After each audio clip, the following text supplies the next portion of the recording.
Tonight we're unlocking the curious story of why ancient Romans believed door hinges, yes, hinges, deserved their own goddess. You're walking through the misty streets of Rome just before sunrise, sandals softly slapping the cobblestones. A distant market cart squeaks. Laundry hangs like sleeping ghosts between buildings. But your attention's fixed on one creaking door, its hinges groan like some spirit being stirred awake.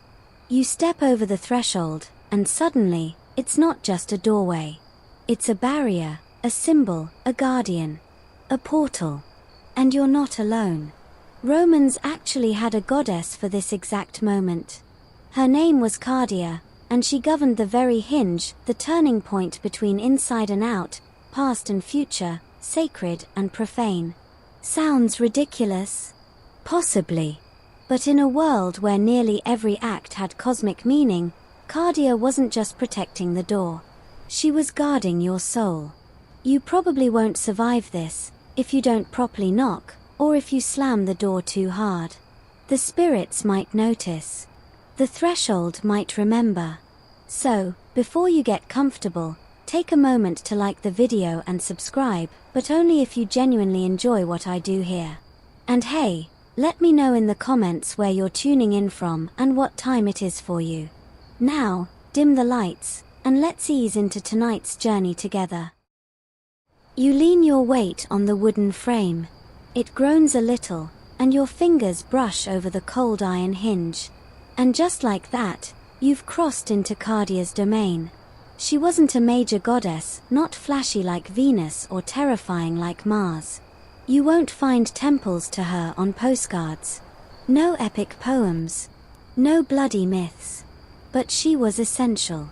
In fact, according to Ovid's Fasti, she was among the divine forces Janus, the god of doorways and time, himself granted authority to. Which is a little like being handpicked by Kronos to run security at a wormhole. Cardea's portfolio sounds like a punchline: door hinges, thresholds, handles. But in Roman religion, every tiny physical object had a numen, a spirit or divine power. The Romans were obsessively orderly about the cosmos, believing that everything needed to be in its place, recognized, named, and ideally bribed with a bit of incense. And so, the hinge. The literal turning point of the door. The piece that lets something become open or shut. The liminal gear of transition. That made it powerful. You imagine a door without hinges, just a slab of wood, dead weight, no movement, no choice. But add hinges, and suddenly you've got potential. Motion. Entry or exit. And it's not just physical. Romans believed that passing through a doorway meant you were momentarily vulnerable to influence, both divine and demonic. Birthdays. Weddings. Coming of age. Even just returning from a bad day at the forum. Every threshold moment was heavy with meaning. Cardea's name itself links back to cardo, the Latin word for hinge, but also for the cardinal points of the universe. Rome's founders mapped the world from a sacred center, called the mundus, and laid out roads based on the cardens, the axis lines of space and time. So yeah, hinges weren't just about squeaky doors. They aligned with the structure of the cosmos. Now that's what I call spiritual multitasking. According to the old myths, Cardea didn't show up with fanfare. She appears quietly, nestled in Ovid's list of minor deities. Yet her presence is primal. She protects children by barring evil spirits from entering homes. She blesses new buildings by guarding their doorways. And she holds the power to lock out the lemurace, restless ghosts that haunted the living. Which, let's be honest, is far more useful than most things Jupiter ever did. Now here's the weird twist. Some accounts say Cardea wasn't even a goddess at first. She may have started as a forest nymph, a spirit of wild hawthorn trees. And that's where things get spicy. Ovid tells us Janus, the two-faced god who sees both forward and backward, fell in love with her. She tried to escape him, using hawthorn to block his advances, but Janus, being literally two-faced, saw her hiding spot behind him. So he caught her. Let's just say the myth doesn't age well. But as a reward, or maybe a warning, he granted her dominion over thresholds and hinges. Which is one heck of a career change. Forest sprite one day, goddess of door hardware the next. Historians still argue whether Cardea was always her own deity, or if she got folded into Janus mythology to round out a cosmic couple, his gaze looking both ways, her hinge allowing movement between yin and yang, open and closed. Intriguing and, yeah, maybe a little unsettling. You stretch your toes out beneath the blanket. Maybe you've never thought of your front door as a spiritual boundary. But for the Romans, even stepping into a home meant crossing into a kind of sacred space. It had to be protected, blessed, controlled. Cardea wasn't just about the physical hinge. She was about choice. Do you open the door or not? Do you invite something in or keep it out? She stood at the pivot point of every decision. And she wasn't alone. The Romans had dozens of tiny deities for domestic functions. Forculus guarded the actual door panels. Limontinus watched over the threshold. Vesta, of course, ruled the hearth inside. The house was a spiritual ecosystem, a divine gated community. But Cardea, she got the hinge, the critical moment, the swing. And somehow, she held her own. Fringe scholars have even suggested she was linked to childbirth rituals, where the door was metaphorical, and the hinge represented the moment of life entering the world. Others see traces of her in medieval Christian saints who inherited her duties quietly, invisibly, under new names. Funny how gods don't really die. They just change costumes. So next time you walk through a doorway and feel a chill, maybe the house is just remembering. Maybe the hinge is listening. Maybe Cardea is still doing her job, quietly, from the shadows of the frame. Just don't slam the door on your way out. You press your hand lightly to the doorframe as you step inside the Roman domus, the family home. It smells of olive oil, old marble, incense, and maybe a faint trace of boiled garum fish sauce, because Rome, obviously. The stone threshold feels cooler than the dusty street outside, like you've walked not just into shade but into something deeper, more deliberate. And now you start to notice how strange Roman doorways really are. They aren't casual openings. They are statements. They are rituals carved into architecture. You pass beneath a heavy lintel and over the limen, the sacred threshold stone, often smeared in pig's blood or anointed with protective oils when first laid. The door isn't just wood and hinges. It's layered with symbolism. You're not just entering a room. You're crossing a line, and the Romans took that very seriously. They believed the limen separated the chaos of the outside world, noise, politics, disease, curses, drunk poets, from the moral and spiritual order of the home. Inside was the realm of the Lares and Penates, the household gods. Outside was everything else. Crossing that threshold? It was like passing through a filter.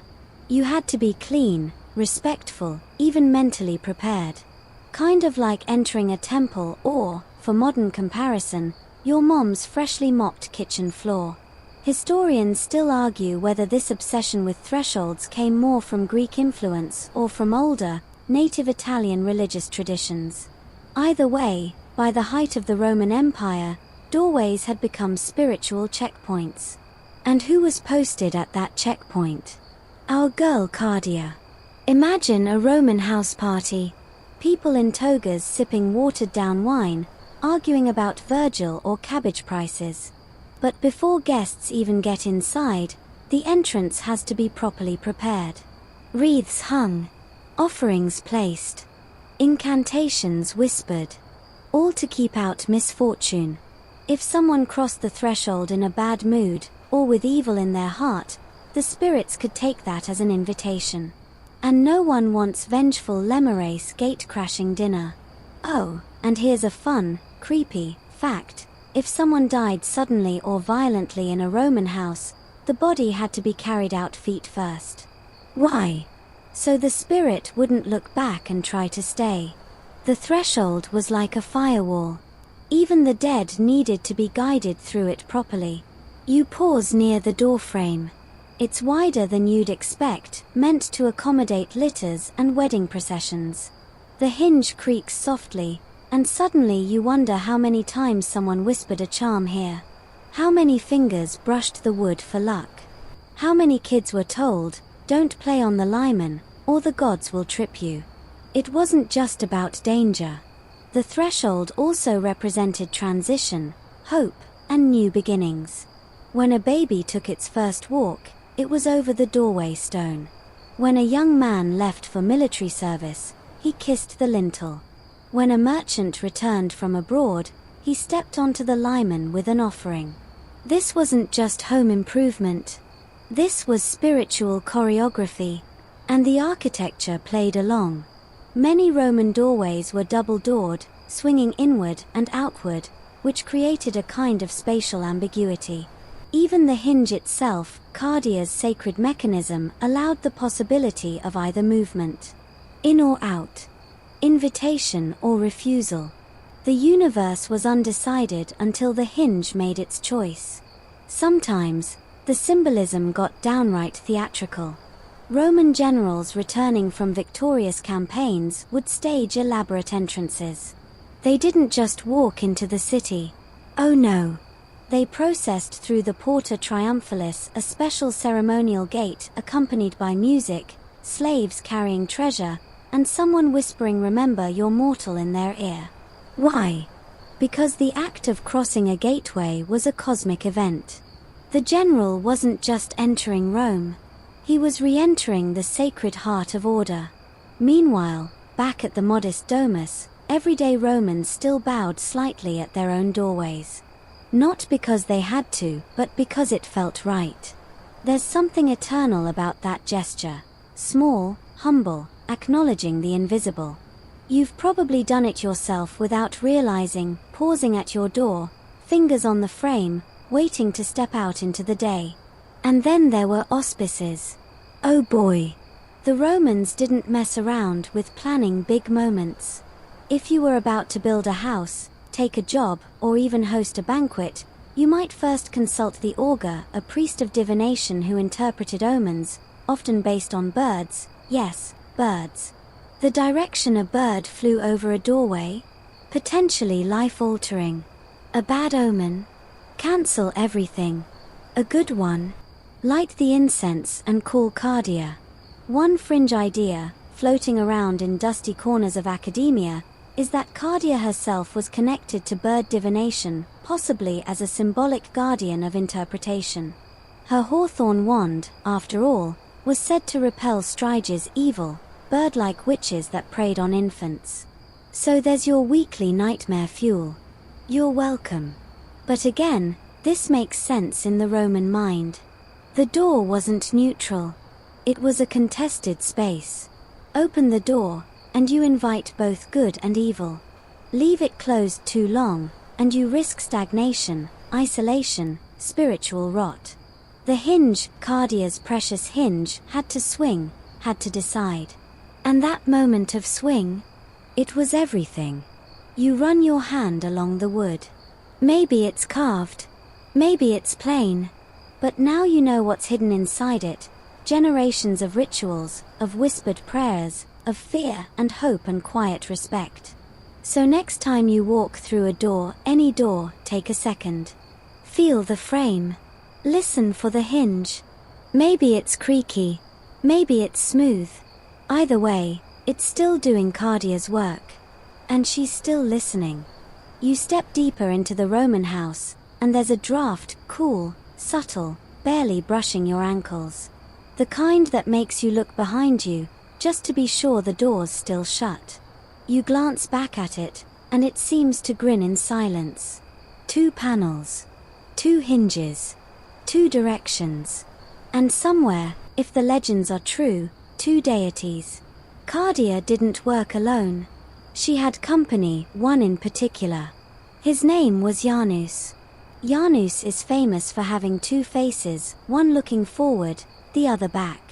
He's the god of doorways, beginnings, endings, transitions, and, you guessed it, time itself.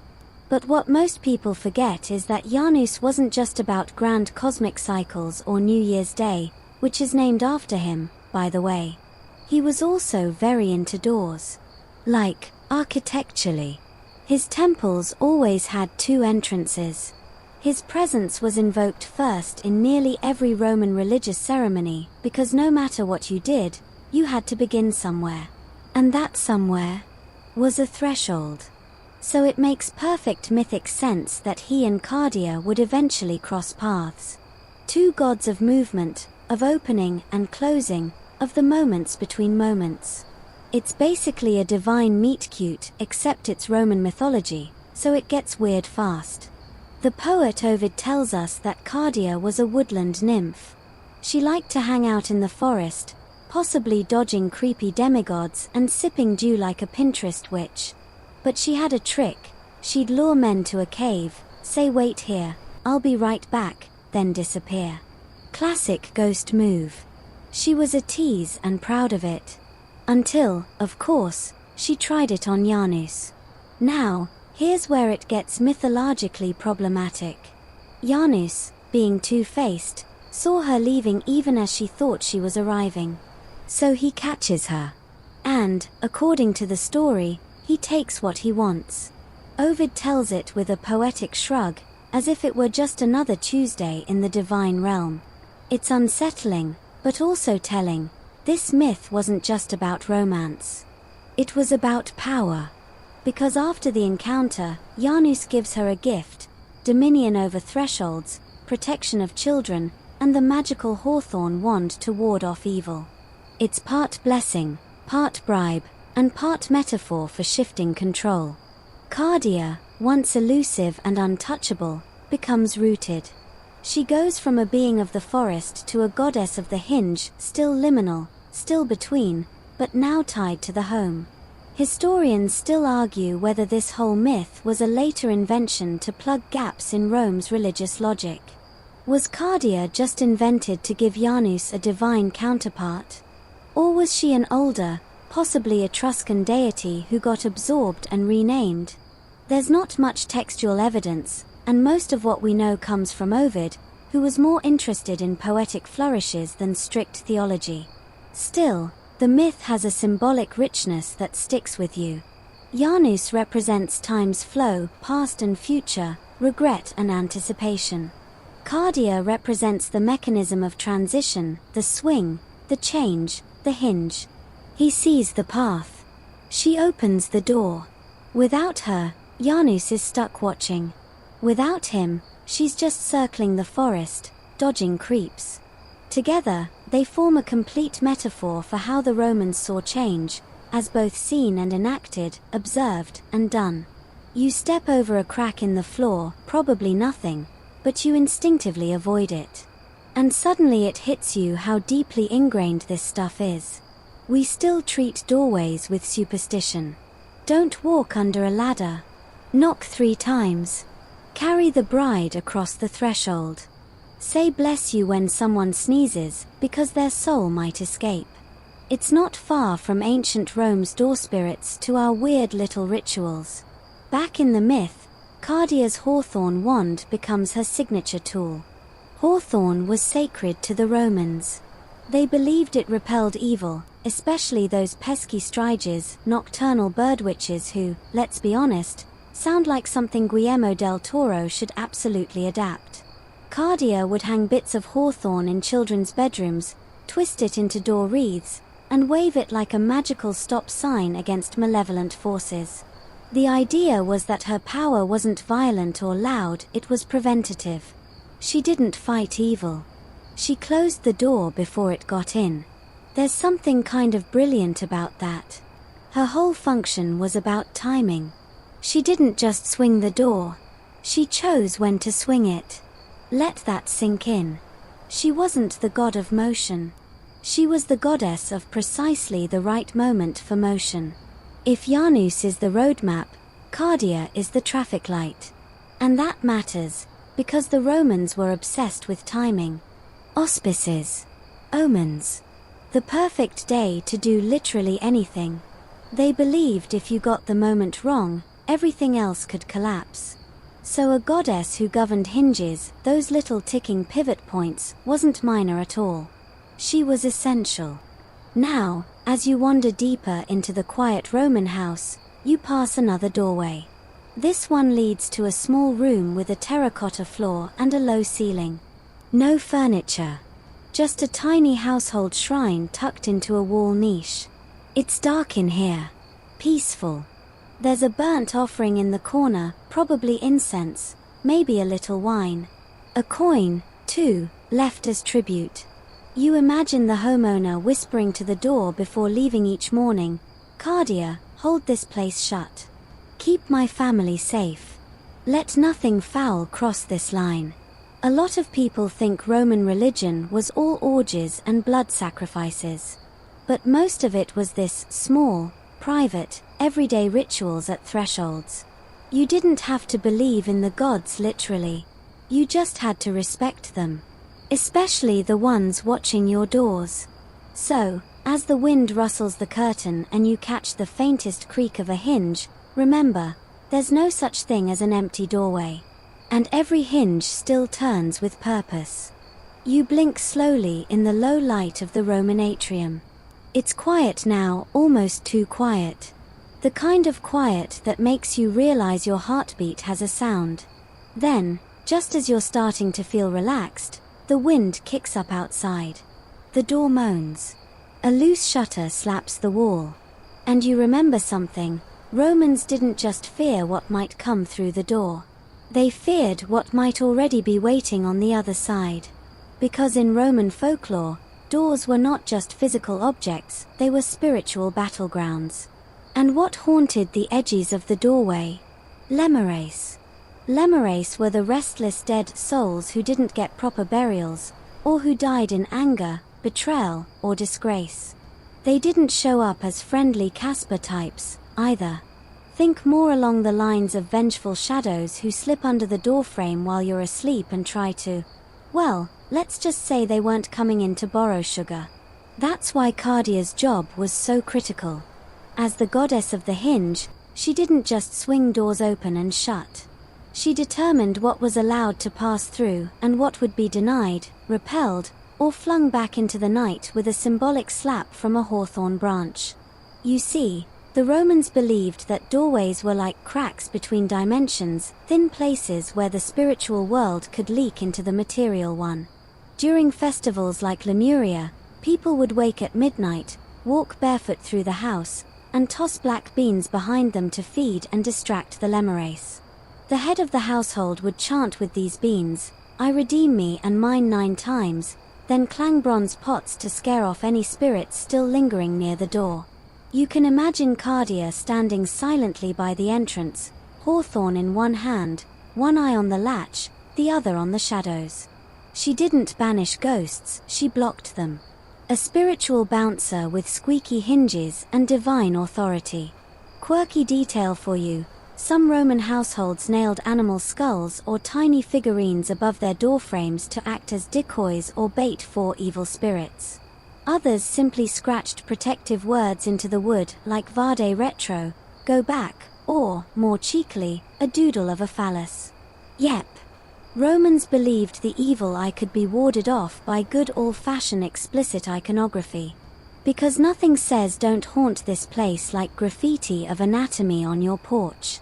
Historians still argue whether these threshold traditions were truly widespread across all classes, or more common in rural and lower-class homes. We know elite families performed elaborate rites at home altars, but did the poor in crowded tenements also chant over their door hinges? Possibly. Spiritual protection, like death and taxes, was a universal concern. And the rituals didn't stop at spirits. There were plenty of live threats Romans worried about slipping through the door. Thieves, obviously. But also disease, believed to ride in on the breeze, or hitch a ride on someone's sandals. Envy, too, was feared as a force. Romans worried that if someone entered with a jealous glance, they could bring bad fortune into the home like mud on their feet. This is why people hung apotropaic charms, objects meant to ward off evil, on their front doors. Think garlic, wolf teeth, bits of coral, and yes, more of those ever-present phallic wind chimes. Romans were very consistent with their symbolism. In fact, in some towns, homes even had guardian inscriptions scratched directly into the door itself. Phrases like hic habitat felicitas, happiness lives here, or nulli malum intret, let no evil enter, acted as spiritual passwords. It's like a divine no-soliciting sign, with serious consequences for anyone who ignored it. But even with all these protections, sometimes the bad stuff got in. If a house seemed cursed, sickness, failed crops, constant arguing, the family might hire a haruspex, a kind of Roman shaman priest, to investigate. These guys would examine animal entrails, smoke patterns, or door creaks to figure out if a lemur had slipped past the hinge uninvited. If the answer was yes, they'd recommend purification rituals, burning juniper, sprinkling salt, hanging more hawthorn, or even relocating the entire family for a while. And always, reinforcing the threshold protections. One fringe idea whispered among ancient folk healers was that doors themselves had memory. If something traumatic happened near the entrance, a murder, an illness, a betrayal, the hinge might remember the event and cause future misfortune. This led some families to remove and replace the door entirely, or to bury a chicken under the threshold as a sacrifice. And if you're wondering who had to dig that chicken hole, yep, probably the poor janitor again. We'll get to him soon. You glance over at the door again. Still closed. But it doesn't feel like just a piece of wood anymore. It feels like a sealed vault. A barrier between you and whatever might be breathing, quietly, on the other side. You imagine a Roman child asleep in a triclinium, a soft oil lamp flickering nearby. Outside, wolves howl in the hills. Inside, the door hinge creaks once, then settles. The hawthorn charm above the frame shifts slightly in the breeze, and the child sleeps on, trusting, hoping that Cardea is watching. And in that moment, the idea of a goddess of hinges doesn't seem silly at all. It feels necessary, beautiful, even. So the next time your door creaks in the middle of the night, just remember, it's not just wood and metal. It's a guardian, a boundary, and a witness. You sit still now, listening. The house around you is quiet, but the door isn't. It murmurs softly in the frame, just enough movement to remind you it's alive in its own way. And that hinge, that sacred little pivot, it's not just holding the door, it's holding everything in place. The Romans didn't think of hinges as mere hardware. For them, the hinge, cardo, was a metaphor. A cosmic one. And the more you dig into this word, the stranger it gets. Let's start with language. The Latin cardo means hinge, yes. But it also means axis. The center around which the sky spins. The cardinal points, north, south, east, west, all derive from this root. In fact, ancient Roman city planning always began with the drawing of two perpendicular lines from a sacred center, the cardo, north-south line, and the decumanus, east-west. Together, they divided the space into perfect quadrants, order from chaos, like slicing the universe into manageable bites. So that hinge on your door, it's symbolically connected to the very structure of the cosmos. No pressure. Cardea, then, wasn't just watching over your doorframe, she was tied to the very turning points of space and time. When something pivoted, be it a door, a city, or your fate, she was there. And here's where it gets extra weird, and mildly hilarious. Cardo was also used as slang for male virility. That's right. In some Roman texts, the hinge was a poetic way to refer to a very different kind of motion. Which probably explains why so many apotropaic door charms involved fallacies swinging in the breeze. Leave it to the Romans to make a goddess of thresholds both sacred and cheekily suggestive. Historians still argue whether this triple meaning of cardo, hinge, axis, virility, was deliberately religious or just a happy coincidence that ancient poets couldn't resist. Either way, it's yet another example of how obsessively symbolic Roman culture was. Nothing was just what it appeared to be. Everything turned, literally, on meaning. And for those in power, hinges became a symbol of control. Think about it. Who controls the door? Who decides when it opens or shuts? That's a position of immense power. In Roman society, the man of the house, the paterfamilias, had legal authority to deny entry, to close ranks, to determine who belonged within and who stayed without. That wasn't just domestic control. It was moral and political symbolism. The door became an instrument of law. Roman senators used architectural metaphors all the time. They talked about the hinges of the republic, or the swing of public favor. You weren't just changing your mind, you were turning on the hinge of fortune. See what they did there? Even military strategy got wrapped up in hinge metaphors. Fortresses had literal gates and hinges, yes, but generals also spoke of hinge points in battle, crucial moments where the outcome could swing one way or another. Cardea, goddess of the hinge, wasn't on the battlefield, but her presence, her symbolism, was felt. And then there's the temple doors.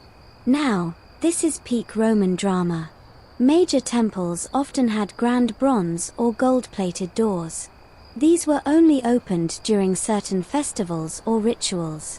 The doors of the Temple of Janus, for instance, remained open during times of war and shut during peace.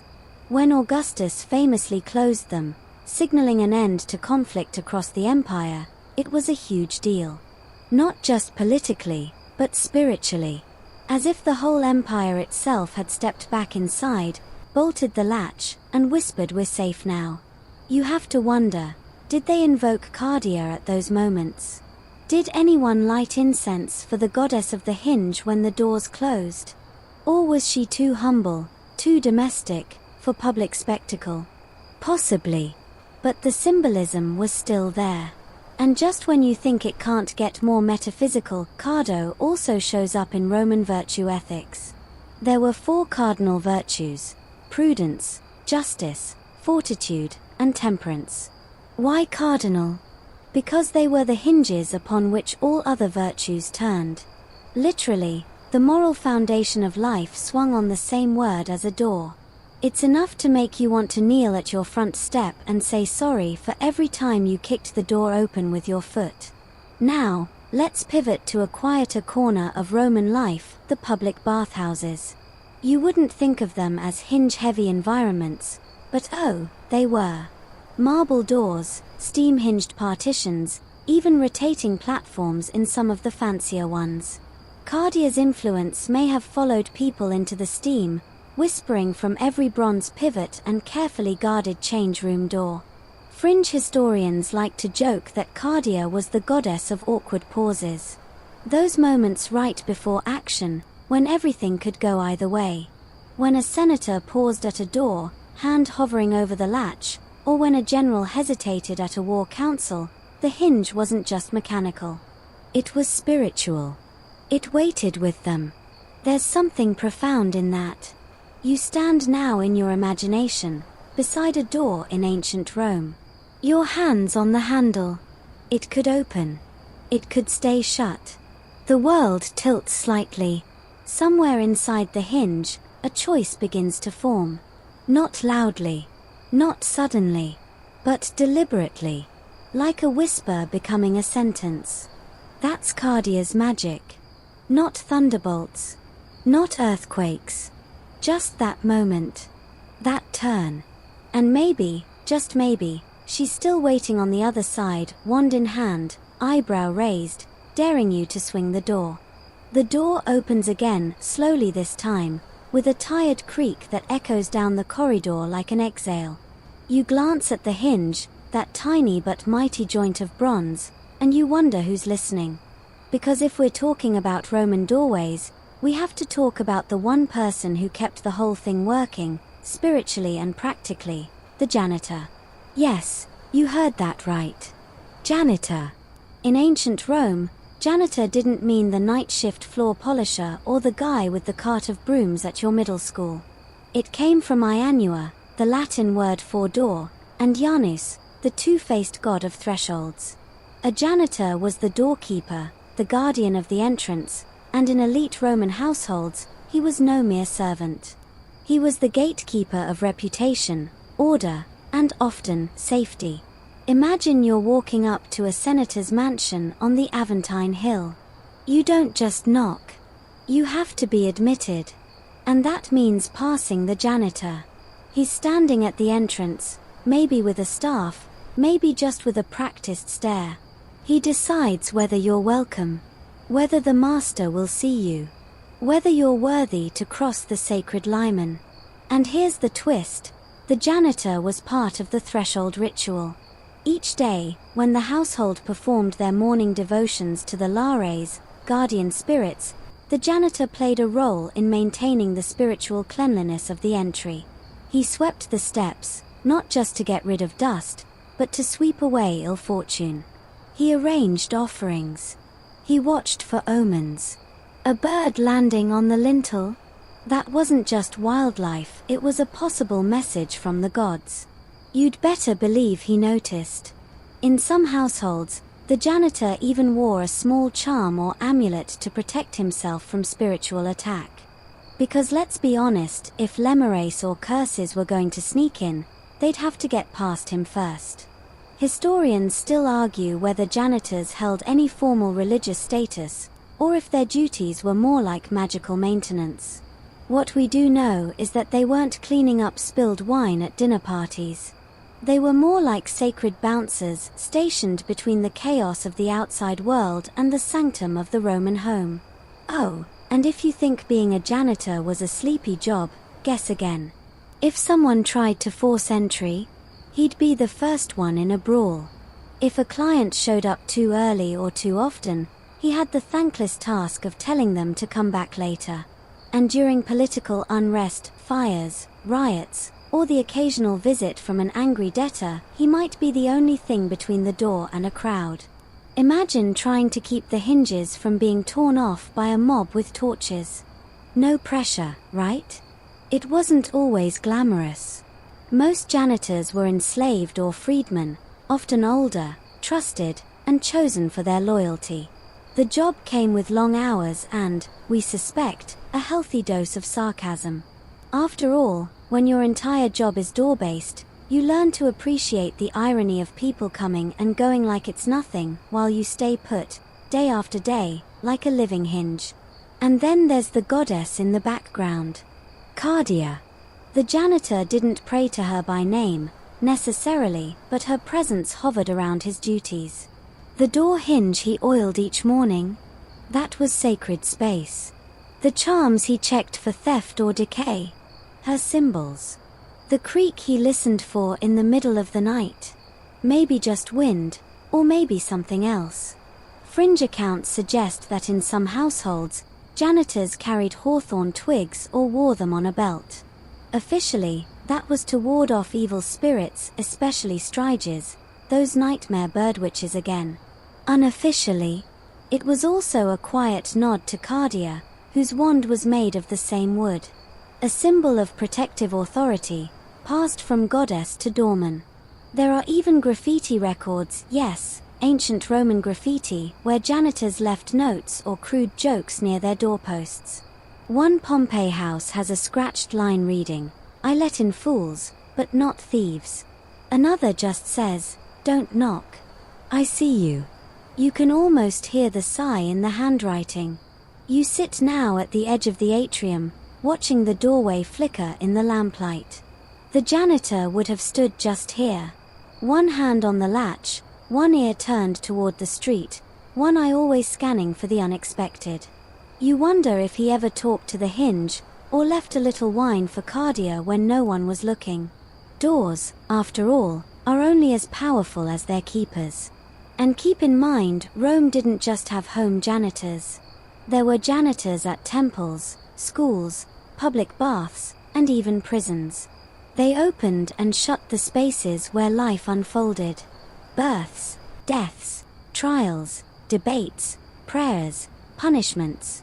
Every one of those events began with a creak of a hinge and someone deciding whether to open the door. Cardea lived in those choices. The yes or no. The invitation or denial. The pause before the swing. And even today, echoes of her linger in our language. Every time we say janitor, we're invoking Janus and, quietly, Cardea too. The goddess behind the hinge. The quiet authority that says, not yet. Not today. Not this door. So next time you walk past your own doorman, school janitor, or building concierge, maybe offer a nod of respect. They're more like ancient gatekeepers than you think. And Cardea, she's still behind the scenes. Always listening. Always deciding. There's a hush in the hallway now. You notice the way shadows curl along the corners of the floor, the way the door sits in its frame, perfectly still, perfectly waiting. And for just a second, it doesn't feel like wood and metal at all. It feels like it's aware. And that thought, that feeling, you're not the first to have it. Because to the Romans, a house wasn't just a place you lived. It was alive. It had a spirit. And more importantly, it had feelings. You'd think the people who built concrete aqueducts and pioneered public plumbing would be pragmatists about their homes. Nope. Romans were deeply animistic in their worldview. Every tree, every stream, every rock had a numen, a divine presence or spiritual essence. And houses. Absolutely brimming with them. Doors were no exception. That groaning hinge you keep hearing, that wasn't just wear and tear, it could be a sign of offense. A message. A warning.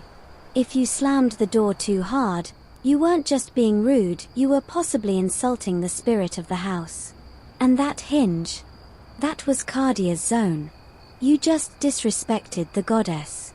You might want to backtrack and apologize before the lemons go sour and the cat hisses at empty corners. Historians still argue whether this belief in a house's sentience was religious doctrine or a more informal superstition. Either way, Romans acted on it. They performed daily rituals to greet the home. They whispered charms to their walls. They apologized when spilling wine on the floor. Which, to be fair, is still something some of us do after an embarrassing party. At the spiritual center of every Roman home was the Lararium, a small household shrine usually tucked into a niche in the wall, often near the kitchen or atrium. It was the spot where you honored the Lares, ancestral spirits, the Penates, gods of the pantry and hearth, and sometimes Vesta or Janus. Cardea didn't always get a statue, but she was part of the daily rhythm. After all, you used the hinge every day. You passed the threshold. You made your offerings. She was there quiet, invisible, but always present. But there's more. Some Romans believed the house itself had a genius loci, a guardian spirit tied to the physical structure. Think of it like the soul of the house. If the genius loci was pleased, the household thrived. If neglected or insulted, things got weird. Milk spoiled. Bread molded fast. People argued over trivial things. The dog barked at nothing. Doors refused to stay shut, or worse, swung open on their own. And who managed the relationship between you and that house spirit? In many ways, Cardea. Her domain, the hinge, the threshold, was the literal point of contact. Where the outside met the inside. Where the human met the divine. Quirky tidbit, some Roman poets described houses welcoming their owners. Not metaphorically, but as actual behavior. A well-aligned door would open smoothly, swing with grace, greet the family. But if it creaked, stuck, or slammed shut in the wind, a sign of spiritual discontent. A snub. Maybe the house didn't like your guests. Maybe it didn't like you. You shift in your bed now, just slightly, as if the walls might be listening. This belief in sentient architecture wasn't limited to homes. Temples had spirits, bridges, gates. Even entire cities were said to have a protective genius watching, guiding, defending. The threshold of Rome itself, symbolized by the pomerium, was sacred. You didn't cross it lightly. Soldiers weren't even allowed to bring weapons through it. That's how seriously they took their lines. Cardea, in a way, was like the intermediary, the divine doorkeeper who managed these transitions, keeping peace between the human world and the unseen one. And like all good guardians, she could get annoyed. Stories whispered in market stalls and bathhouses told of households that forgot their door rituals, people who stepped across the liman with dirty feet, or who wedged a door open overnight. Bad luck always followed. A broken ankle, a stolen goat, a mysterious illness that made you forget the names of your neighbors. Some remedies included hanging fresh hawthorn above the door, leaving a coin beneath the threshold, or simply whispering a charm as you shut the door for the night. Something like, Cardea, keeper of hinge and frame, let only peace and love reclaim. This place tonight, no fear, no flame. Probably sung off-key. Definitely whispered twice for good luck. You run your hand along the doorframe now, imagining all the fingers that have done the same over centuries. It's the same motion, the same impulse. To touch the edge of space and time. To ask permission without realizing you're doing it. And here's where things get real philosophical. The doorframe, the hinge, the threshold, these aren't just parts of a house. They're metaphors for you. For your choices. Your transitions. Your turning points. When you step into something new, a relationship, a job, a mindset, you pass through an invisible door. It swings open, or it resists. And you wonder, is this the right moment? That's where Cardea lives. In the moment before the action. The pause before the leap. The creak before the step. Even in death, the symbolism held. When someone died, their body was removed through the door as part of a precise ritual. The threshold had to be crossed one final time, head pointed inward so the spirit wouldn't look back. And then the door was often shut tight, ritually sealed, sometimes with herbs or wax. Until the spirit was safely on its way. You think about all the things you've brought through doors. Groceries, arguments, apologies, new shoes, the weight of the day, a stray cat, maybe. You never did ask its permission. Maybe tomorrow, you will. Because when you cross a Roman doorway, it's never just wood and nails. It's a dialogue, a relationship, a hinge turning softly, waiting for the next whisper of movement. And Cardea, she's still there, still deciding. The door waits, closed, silent, bracing for something. And if you're a Roman bride, standing just outside your new home in a veil that itches and sandals that pinch, that door is doing more than just waiting. It's judging. Because this is the moment. You've said your vows. You've eaten the spelt cake. You've been paraded through the streets, pelted with grain by everyone from children to sweaty uncles.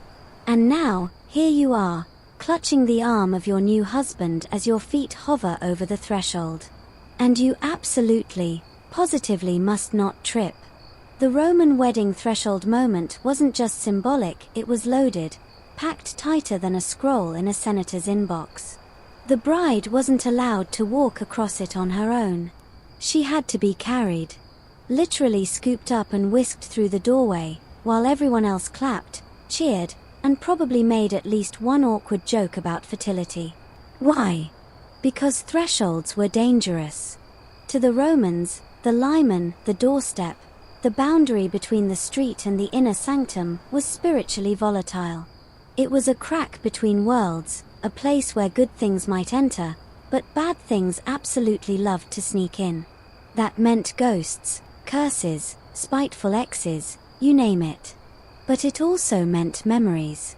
There's a theory, half historical, half whispered folklore, that the tradition of carrying the bride over the threshold came not just from purity or superstition, but from trauma. Early Roman history is laced with a myth known as the rape of the Sabine women, where Roman men, lacking wives, kidnapped women from a neighboring tribe. Those women were dragged, struggling, into Roman homes. Later, as society tried to reframe that violence into tradition, they invented rituals to make the entry seem gentler, voluntary, honored. Historians still argue whether this act of carrying the bride was rooted in kindness, control, or the attempt to overwrite historical violence with ceremonial grace. The truth? Probably a tangled knot of all three. But Cardea was watching. Always at the hinge, always at the turning point. She made sure that what entered the home did so with permission, and that what stayed outside knew its place. Including old memories. Including lingering ghosts. Which is why weddings weren't just about love. They were full-on magical operations. Before the bride even reached the door, the house had been prepped. Hawthorn branches were hung. Songs were sung. Incense was lit to placate the household spirits, and maybe to mask the smell of anxious in-laws. The front door, specifically the hinges, might have been anointed with oil or wine. Not just for smooth operation, but to please Cardea. You stand with the bride now. You feel the weight of all the eyes on her. The hot Roman sun is gone, and the house glows ahead like a secret. The husband gathers her up, probably trying not to grunt too loudly, and steps carefully over the threshold. If he trips, it's a disaster. Seriously. That would be the worst possible omen. It meant the marriage would fail. That sickness or sadness would enter the home alongside the bride. Some couples reportedly paused the whole ceremony, walked out again, and tried a do-over like a spiritual oops, we weren't ready. Inside the house, the bride's first steps mattered too. She was supposed to walk to the hearth, touch fire and water, symbols of purification and rebirth. In some homes, she would tie a red thread over the main hinge to protect it and herself from jealousy or ill fate. Fringe detail. Some folk tales say brides left a tiny offering, a hairpin, a whisper, a coin for Cardea, right at the doorpost. Just a thank you. Just a please don't let this hinge squeak open to anything weird. Was it common? Historians aren't sure. But it's the kind of intimate, everyday magic that fits perfectly with the Romans' blend of myth and practicality. And oh, how much of their world revolved around door rituals. Think about it. Weddings begin at the door. So do funerals. So do comings of age, triumphal returns, and exiles. The doorframe sees it all. Cardea sees it all. And every entry is a negotiation between past and future, between the known and the unknown. In one text, there's a moment where a bride hesitates. She reaches out and touches the doorframe before her husband can carry her. The scribe notes this as a bad sign. That moment of hesitation, of asserting her own pause, threatens to disturb the delicate magic of the ritual. But what if she was just saying hello? What if, in that touch, she was speaking directly to Cardea? Let me pass in peace. The hinge holds. The door opens. She enters. A life begins. And the house takes her in, not just as a woman, but as a new spirit, a new energy. She will soon be offering at the Narration. She will soon be lighting lamps, sweeping the threshold, whispering charms. She becomes part of the domestic machinery that keeps chaos at bay. That keeps Cardea happy. Because let's be honest, Cardea's job isn't just to guard the door. It's to teach you how to enter a space. How to do it with respect, awareness, humility. How many times have you barged into a room and regretted it? How many times have you hesitated and felt something powerful in the pause? The Romans didn't think that feeling was imaginary. They thought it was divine. And they gave it a name. So tonight, as you pass through your own mental doors into dreams, into sleep, into memory, think about that Roman bride. Think about her breath catching, her foot lifted over the edge, her fate hanging on a hinge. And think of Cardea. Waiting. Always waiting. You see it just before you knock, a strange shape carved into the stone near the door. Is that a little winged thing? No. Wait. Is that what you think it is? Yes. Yes, it is. A rather confident-looking phallus with wings, mid-stride like it's on an urgent mission to deliver good fortune and solid protection. Welcome to Roman front step decor. To modern eyes, it's all a bit shocking, like someone graffitied the doorway with an emoji that got lost in the wrong chat. But in the Roman world, this wasn't rude. It was sacred. It was magic. It was the fascinum. Say it softly, fascinum. It rolls off the tongue like a spell. This wasn't just a doodle or a joke. The fascinum was a powerful symbol against the evil eye, or invidia, that creeping, envious glare that could sour milk, wilt crops, and make your prize-winning goat lose interest in life. Romans feared envy the way we fear Wi-Fi outages. And the solution?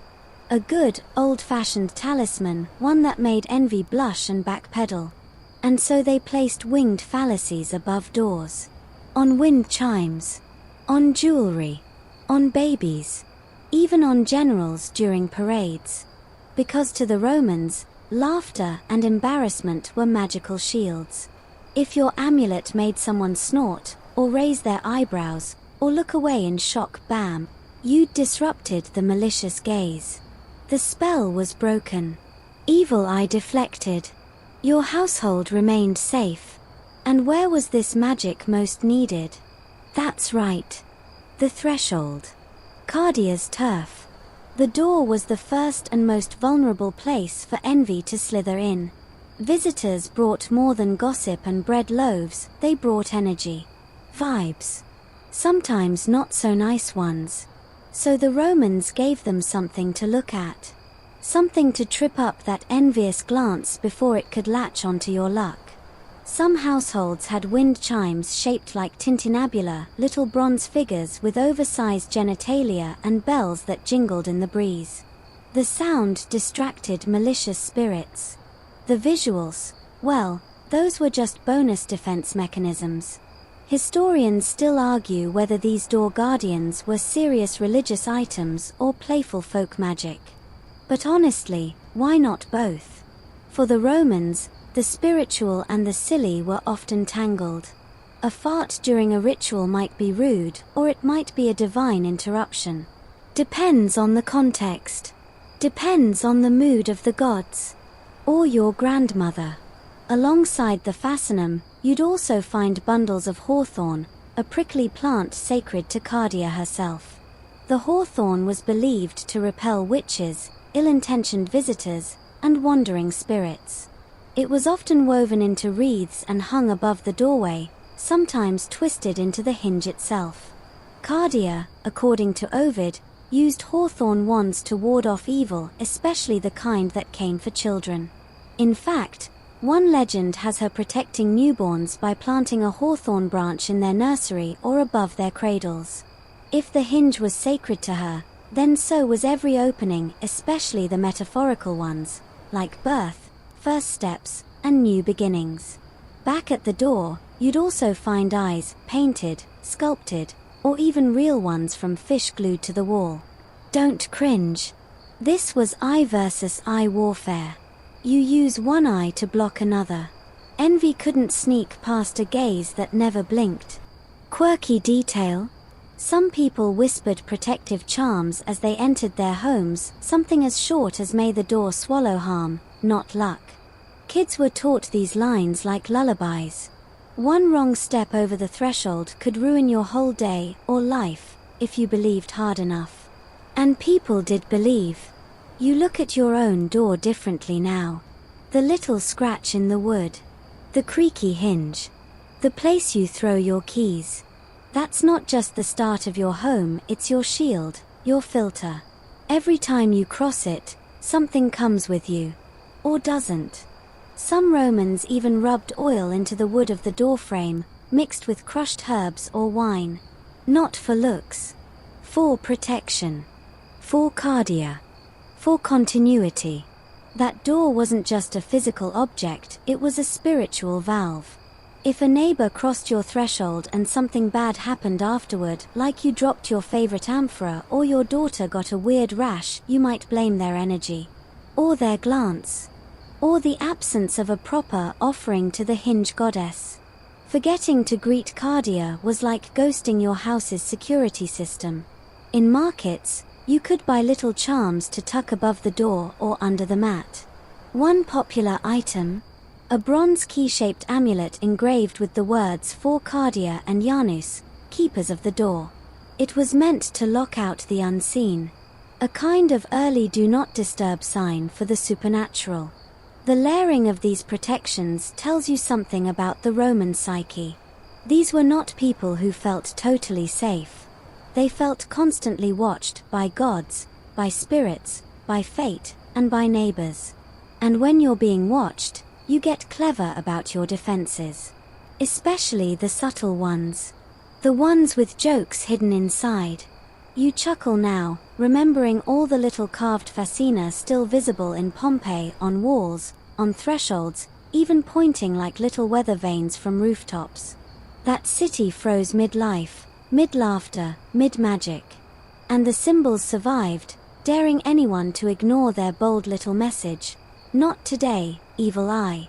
Not today. So the next time your door creaks, the next time your hinge stutters or your key sticks or you feel a tingle of unease right as you walk in, don't rush past it. Pause. Listen. Feel the weight of the world pressing at your doorstep. And whisper something to the goddess of the hinge. Something cheeky, perhaps. Something just a little bit magical. Just enough to make the shadows snort and scatter. You're up early. The sun's not even crawling over the rooftops yet, but the birds are already gossiping in the trees, and there's a strange calm to the streets. You step to the doorway, your threshold, your hinge, and there she is again. Cardea. Not in flesh and toga, but in feel. In the cool stillness of the air. In the hush that hangs right before things begin.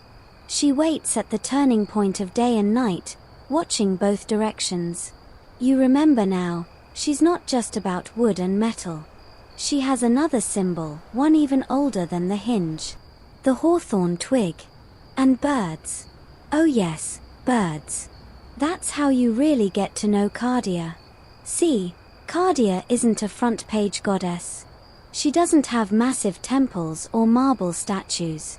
She's more of a whisper deity, a kitchen counter, backdoor kind of divine. And in some legends, she carries a slender wand of hawthorn, a prickly branch she uses to close what is open and open what is closed. That's her thing. Weird detail. That phrase, to open what is shut, and shut what is open, wasn't just poetic. It was power. It meant she could bind spirits. Lock away chaos. Unleash fertility. Seal the mouth of a liar. She wasn't flashy, but she got things done. One story, tucked away in Ovid's Fasti, paints her as a forest nymph named Cranea, skittish and swift. Janus, the two-faced god of beginnings, spots her one day and falls for her. She tries to flee, because ancient gods never learned how to take a hint, but Janus, who can see both ahead and behind, catches her. Classic Roman divine romance. Yep, unfortunately. After he, let's say, asserts himself, because mythology has some issues, he gives her a gift. Not jewelry. Not a chariot. But power, the ability to ward off evil, especially that which targets children. He makes her guardian of doorways, of thresholds, of hinges, of transitions. He gives her hawthorn and authority. And she uses it. Especially for children. You hear that? The flutter of wings just past the wall. A shriek, high and thin, fading into the sky. That's not a regular bird, according to Roman superstition. That's a striga, a kind of witch bird, believed to hunt infants in the night. They don't peck, they drain. They were said to flutter down chimneys, slip through cracks in the walls, hover just outside windows. Terrifying, yes, but manageable. Because Cardea had a plan. She'd touch the lintel with her hawthorn wand and chant protection. She'd tie little charms above the door, spiked twigs twisted together, bits of red string, sometimes tiny bird bones wrapped in linen. These were not Pinterest decorations. These were apotropaic, meaning they turned away harm. They made the house uninviting to predators of all kinds. And the birds? They were messengers too. Omens. Romans believed that watching birds, how they flew, when they called, which direction they went, could tell the future. It was called auspici. Augurs, the official Roman bird readers, would sit in high places, watching the sky for clues. 2 crows flying left might mean success.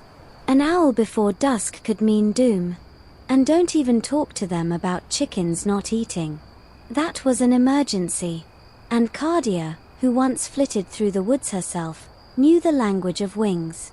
You, standing at your own door now, can feel it, the tug of old instincts. The awareness of sky and air and the invisible pressures that pass through a home, unannounced. It's not that you believe a sparrow can curse your family. But you hesitate before stepping over the threshold anyway. You pause. You listen. And that's the point. Fringe detail. Some Romans whispered little bird prayers to Cardea before going on trips.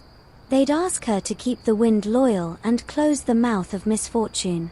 Sometimes they'd even leave her tiny offerings, feathers, seeds, or folded notes, tucked into door hinges. Anthropologists argue whether this was common practice or just regional, but enough of these superstitions survived in folklore to raise an eyebrow.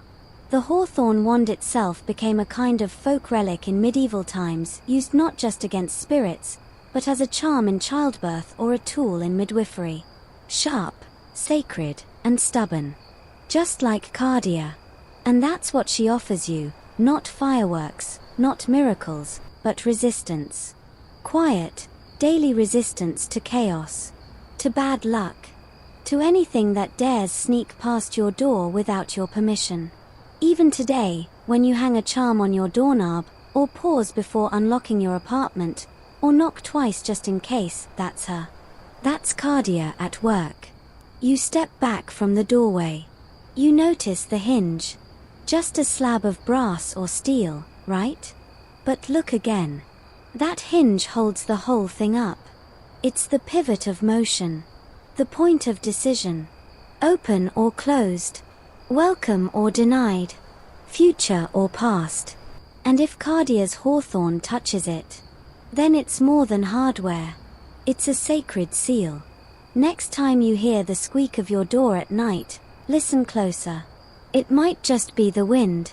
Or it might be a whisper of something being opened, or quietly, purposefully, shut. The house stirs before the people do. You feel it in the hush before footsteps, in the weight of silence over tile and stone. The air holds a breath, as if waiting for something sacred to begin.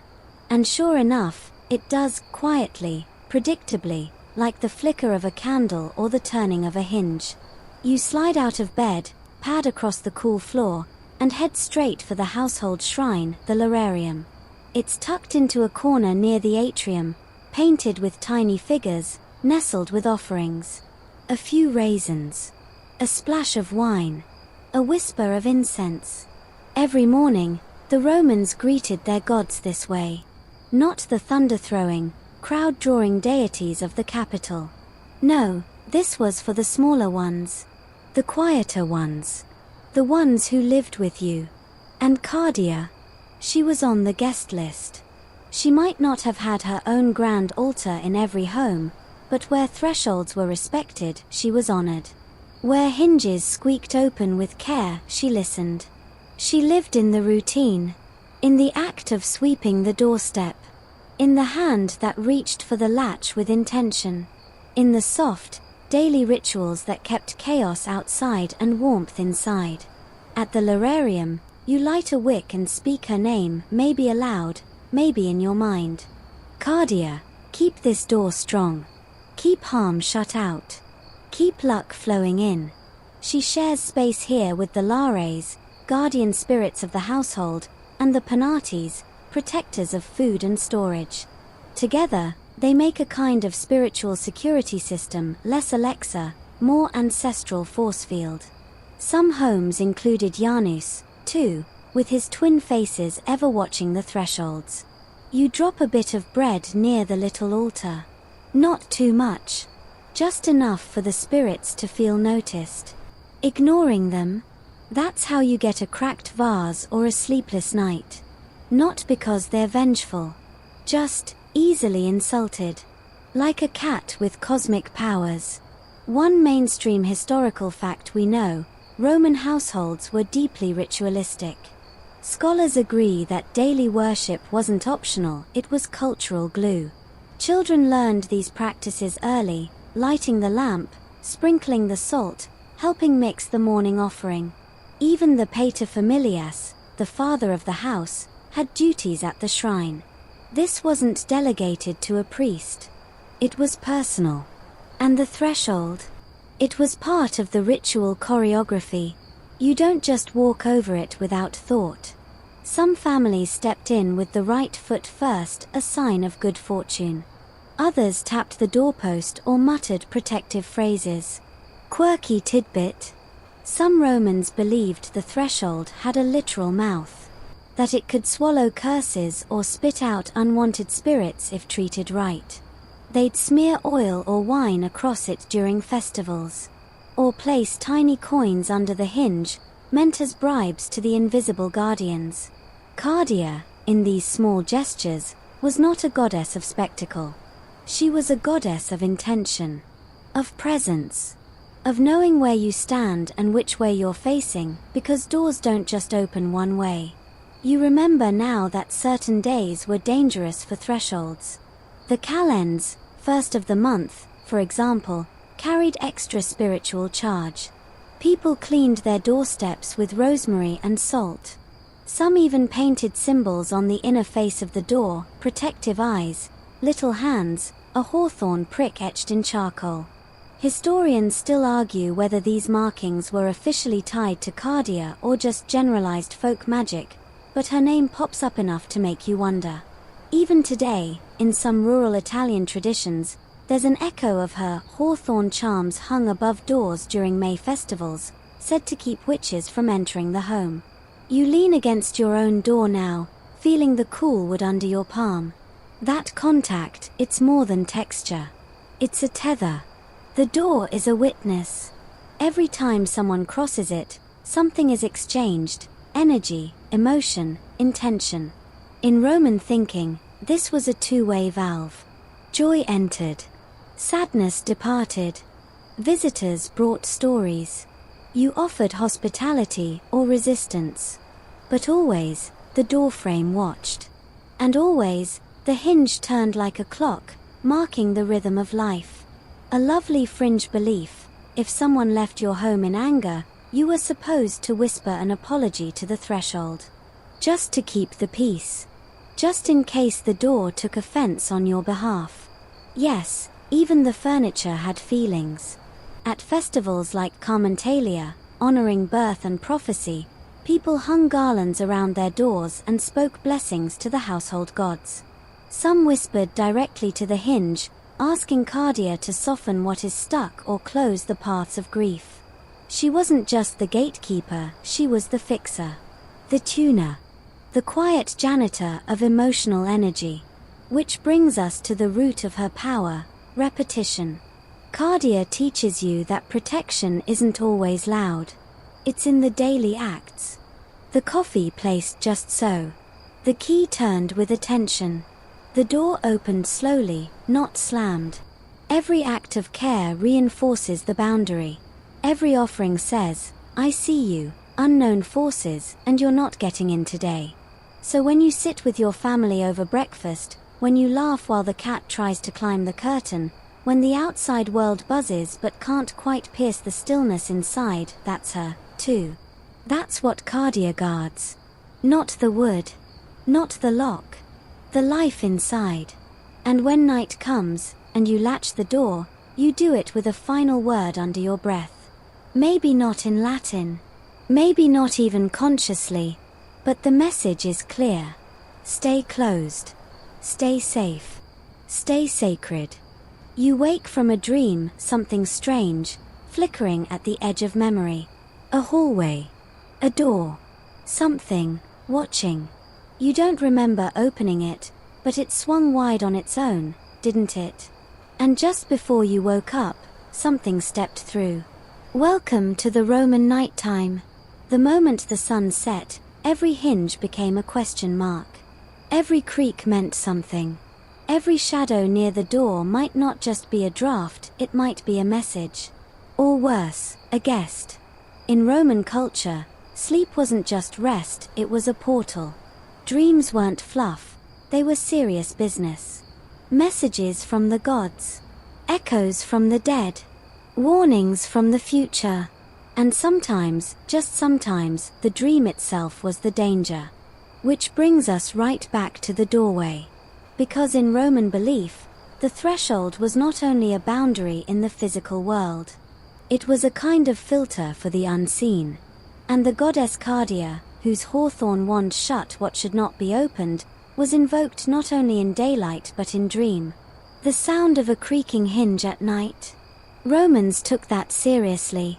If your door moved without a breeze, it wasn't just old wood, it might be a sign. You'd check the latch.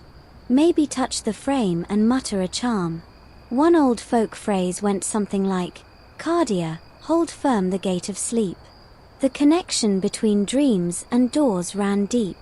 In fact, some dream interpreters categorized dreams by how the door appeared. An open door might mean opportunity or vulnerability. A broken hinge could predict betrayal. A locked door might be protection or imprisonment. Mainstream historical fact, Roman authors like Artemidorus compiled elaborate dream dictionaries, treating them as diagnostic tools. Dreams about thresholds, in particular, were interpreted as moments of transition or impending change. A door slamming in a dream could mean a lost opportunity, or the presence of divine warning. Even emperors consulted dream interpreters. Augustus reportedly believed in a prophetic dream that led to the construction of a temple. Marcus Aurelius wrote of doors appearing in visions during plague years, representing the veil between life and death. But it wasn't all grand prophecy. There were darker things, too. Quirky tidbit. Some Romans believed your soul could slip out of the house while you dreamed, literally pass through the threshold in spirit form. You were vulnerable until it returned. That's why some homes placed tiny amulets or hawthorn bits near the foot of the bed to keep Cardea's watch extended even into the world of dreams. Even worse, some nightmares weren't seen as mere psychological flukes, but attacks. Incubi, malevolent spirits, were believed to sneak through hinges and door cracks, especially if the latch wasn't secured or the household gods hadn't been properly honored that evening. So yeah, sleep tight, right? The good news is that Romans had tools. Rituals. One common practice was to trace the shape of a keyhole on the door with oil or wine before going to bed. Another was to hang a small pouch filled with garlic, hawthorn, and iron shavings just above the hinge. Why the hinge specifically? Because that's where Cardea was strongest.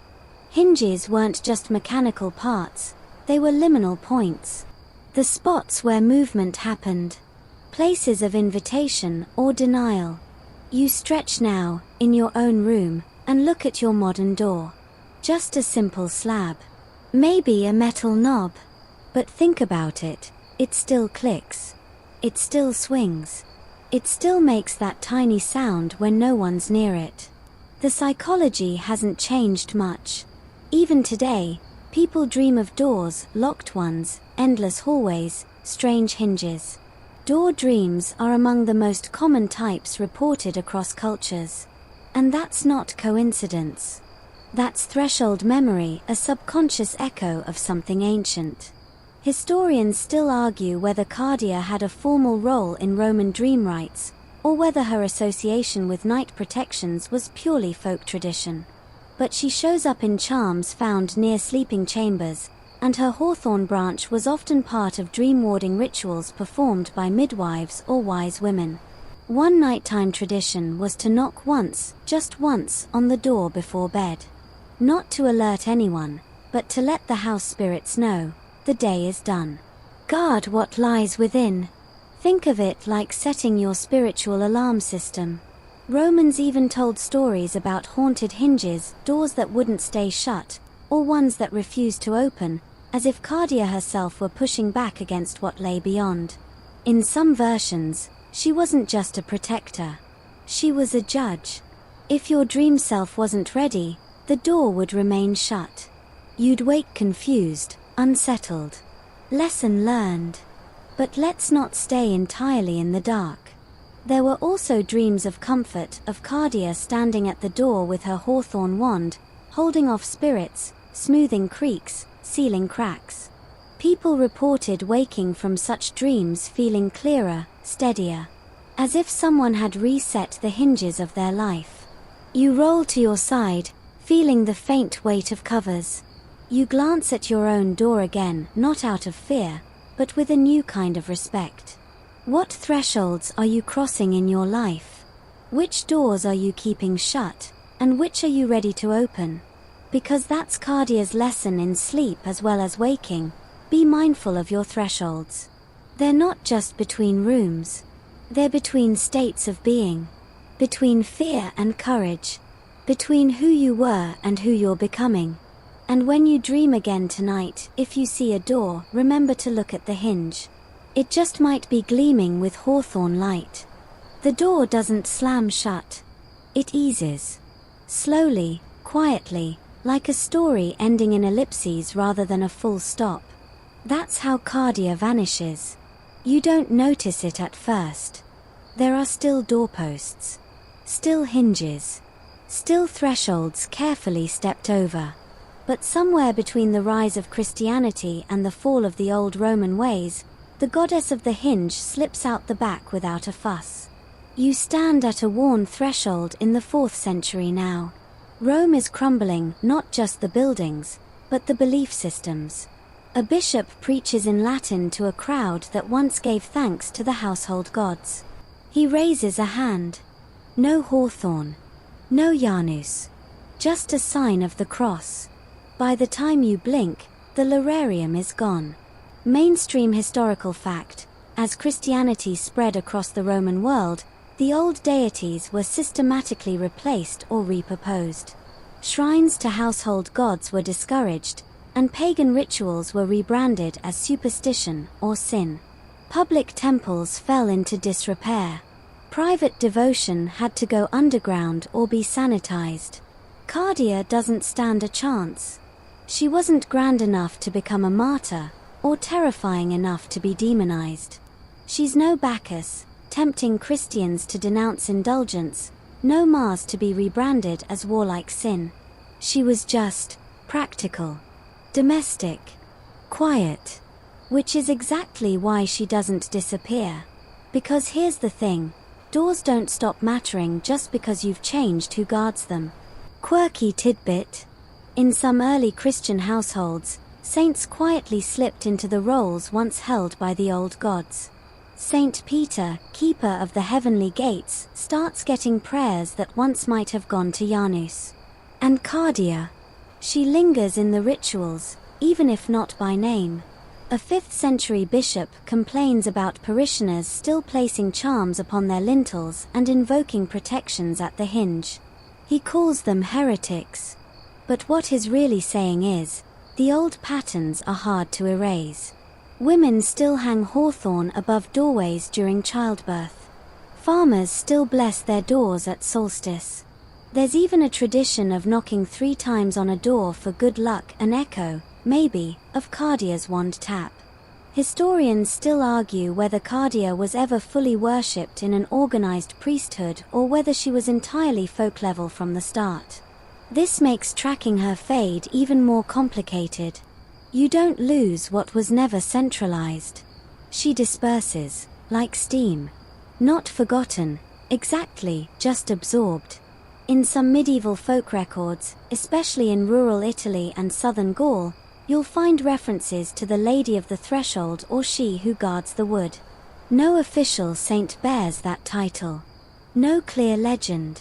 But the customs align: maypole rituals, doorway blessings, charms tied with red string.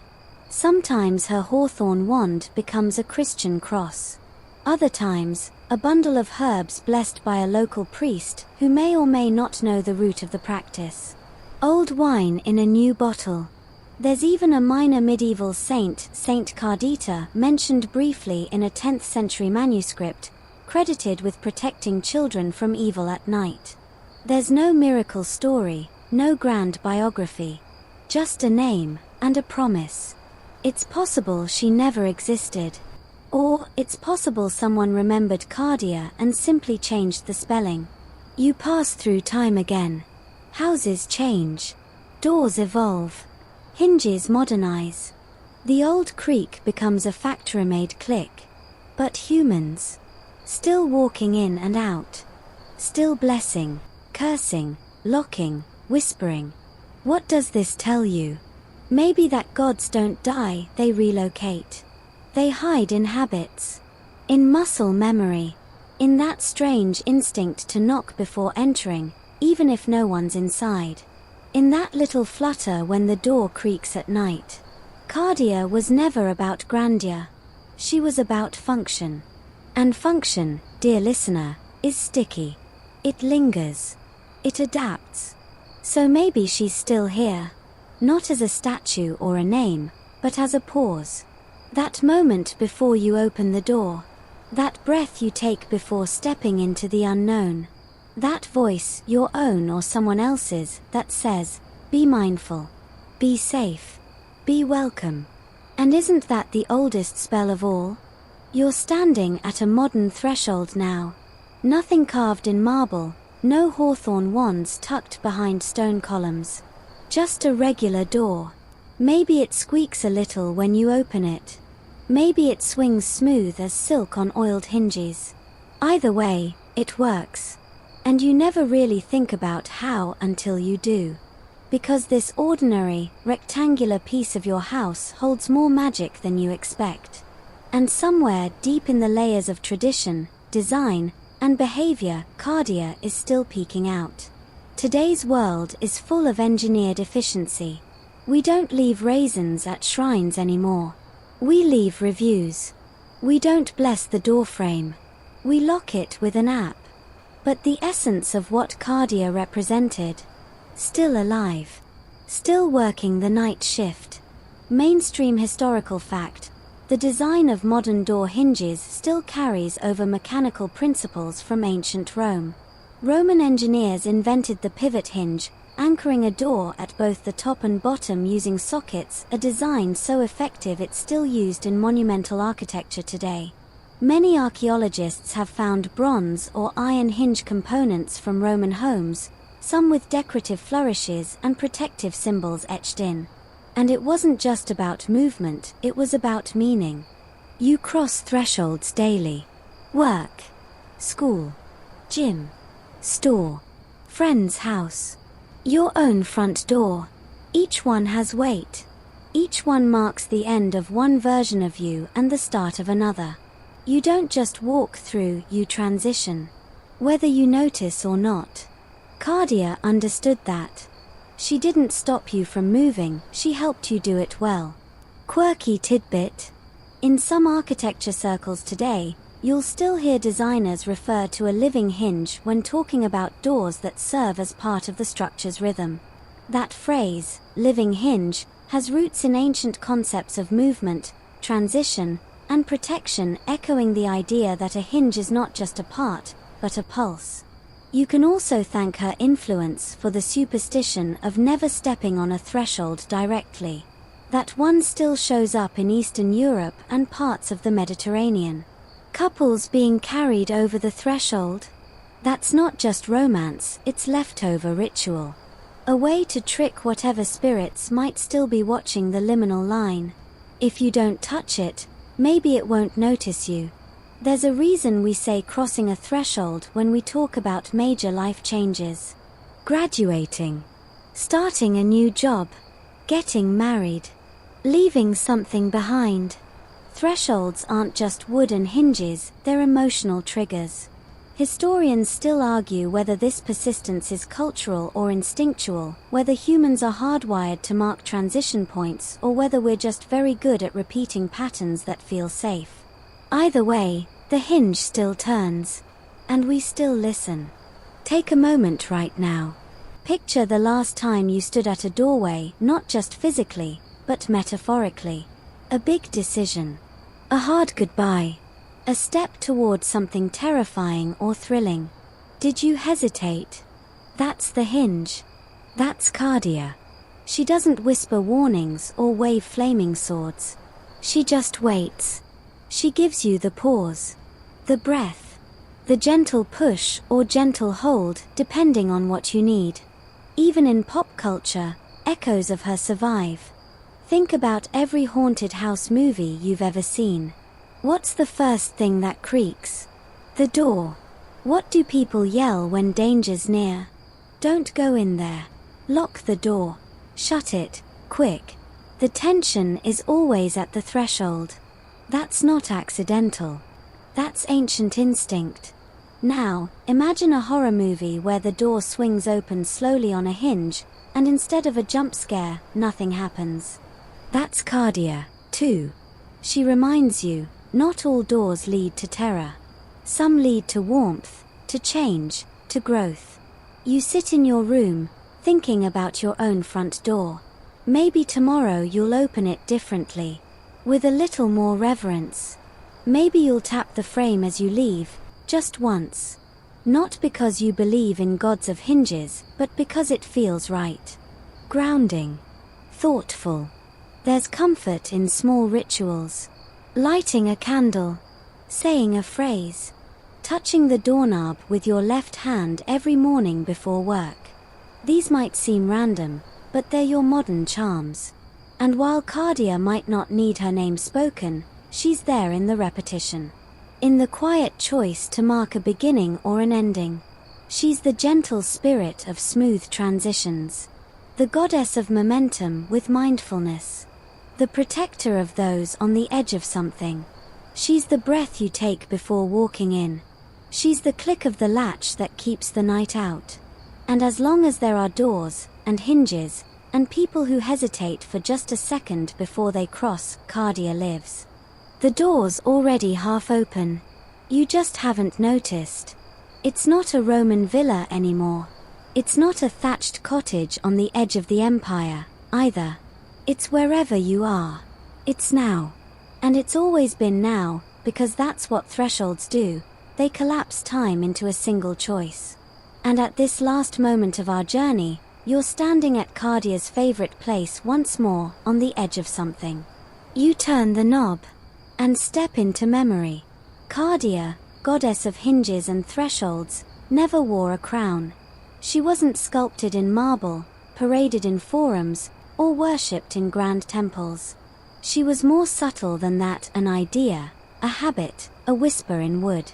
Yet here you are, 2,000 years later, still finding her fingerprints on your life. Mainstream historical fact: ancient Romans dedicated the calends, the first day of every month, to Janus, and sometimes included minor deities like Cardea in household rites to bless transitions and new beginnings. This wasn't just a calendar choice, it was a mindset. Every start deserved respect. Every opening, a protector. That mindset lingers in you, even if the names have faded. You pause at decisions. You mark the new year. You celebrate housewarmings and grand openings. And you still feel that tiny thrill or pang when walking through a door that matters. Because we're all navigating thresholds all the time. Think about that. The last time you shut a door and didn't look back. The last time you cracked one open, just a little, to peek into possibility. The last time you slammed it. Or held it for someone else. That's why Cardea mattered, and still does. Her legacy isn't a pantheon. It's you remembering to move with purpose. To mark what matters, no matter how small. To stop treating doors like background objects and start treating them like what they are, moments. Quirky tidbit. In some parts of rural Italy today, people still nail small sprigs of hawthorn above their door each spring, not out of fear of evil spirits, but for luck. They don't always remember the name Cardea. But the practice endures, like a song hummed by heart even after the lyrics are lost. Historians still argue whether Cardea was merely a poetic creation of Ovid, or whether she had roots in older, pre-Roman goddess traditions that were never formally recorded. But maybe it doesn't matter. Because even if she was imagined into being, her presence is real in the rituals we continue. That's the sneaky power of stories, they outlive their sources. And now you return from the journey. You're back in your own bed. Lights low. Fan humming gently. Nothing chasing you. No haunted hinges tonight, just the slow exhale of a mind that's been walking through centuries, shoes off, head full of new wonder. And that's the real trick of Cardea. She doesn't stop you. She doesn't push you.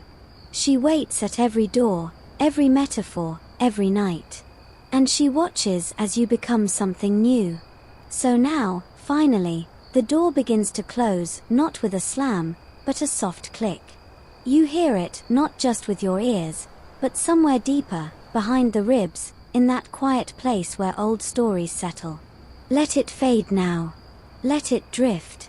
You've walked with ancient gods, traced your hand along the edges of forgotten doorways, and stood watch beneath the quiet gaze of a goddess who never needed fame to do her work. And maybe, just maybe, you'll carry her with you. Not in prayers or offerings, but in something even more personal, awareness. That moment of pause. That breath before you begin.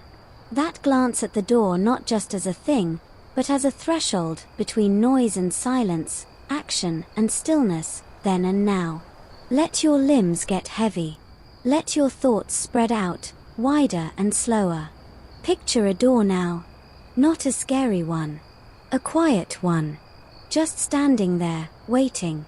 Maybe it leads to a forest. Maybe to a memory. Maybe just to sleep. You don't have to open it. You already did, in a way. And beyond it, just rest. The hinge doesn't squeak. The air is cool. The night is easy. Cardea nods. Her hawthorn wand glows faintly. You've done well. Now go. Sleep is the softest threshold of all. And you've earned it.